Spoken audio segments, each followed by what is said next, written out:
Hi guys!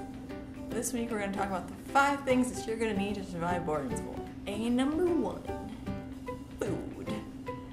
I know this kind of seems like a given, but it's really necessary because you're not going to want to eat that cafeteria food every day. It gets really repetitive, and depending on where you're going to school, especially when it's my school, when it's state funded, it's not a fun time. Have a bunch of snacks, like you could have Doritos or Fritos, or if you're like, I don't know, like a vegetarian, you can have like celery and peanut butter and just like stock up like a pack rat. And number 2 is to always have a distraction. For me and for everyone here at my school, that's internet plus headphones. Because you can have internet and you can have fun and go on Tumblr and all this stuff.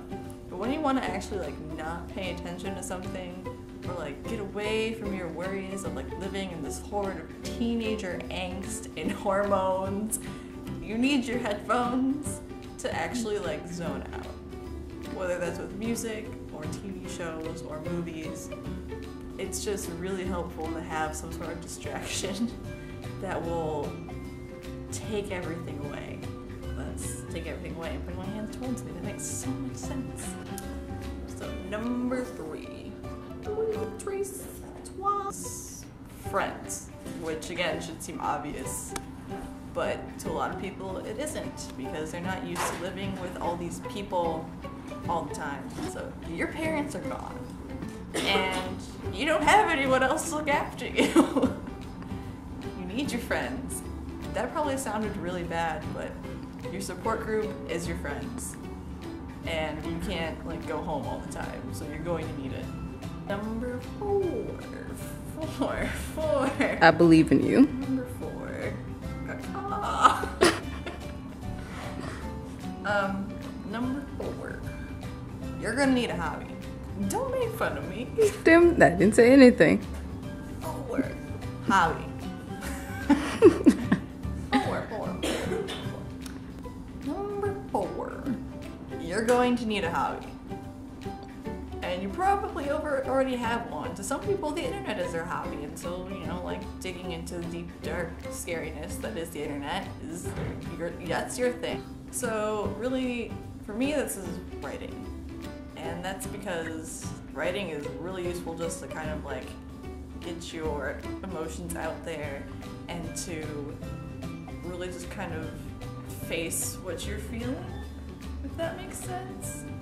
I'm sure it does to you, but you're going to need a hobby.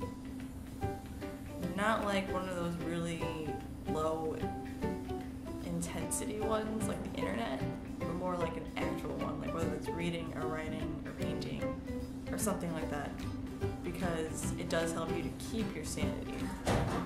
It's like when you can't talk to your friends or your family, or at least you feel like you can't, then you have something to do to let it all out. Like let your emotions out and like let yourself vent when you really don't feel like you can anywhere else. And it really helps you to relax and refocus on what's going on in the present. And it just makes life wonderful, you know, because then you're like, I'm not just this one thing, I can do multiple things, and I'm pretty cool. Because that's what I like to think. It makes me feel. Number 5. Oh, sing. 5 is something, well, we call it hominess. I call it hominess. Hominess is what I use to describe that comfortable feeling that you have when you're around, when you're at home. So basically this means that you aren't, like when you go into your room, you're gonna like have a room and it's gonna be blank white walls. That's just a given. So it's like decorating your room. So like putting posters up or decorating your desk and like plushies or something from home or pictures from home. So that just makes you a bit more comfortable while you're there. So yeah, so just like we use pictures, stuffed animals, posters. We use a lot of Christmas lights. We put things on your doors, like door decorations. So if you like want to put your name on your door, like little whiteboard, it's just like, it's those added things that make you feel like you are at home and you're you are, and you know, it's like just making it like your second home. It's all that it really is. It's plus it's a lot of fun to do. To work with your roommate to do it too, because sometimes you get to coordinate, and you know, it's fun like that if you're like that kind of person where you want like have specific colors in your room. It's a lot of fun. That's the conclusion for all of this. I hope that this sort of helps you. I know there's really not that many people in boarding school out there.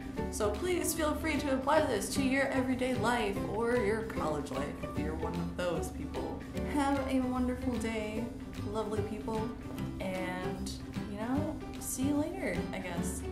Bye!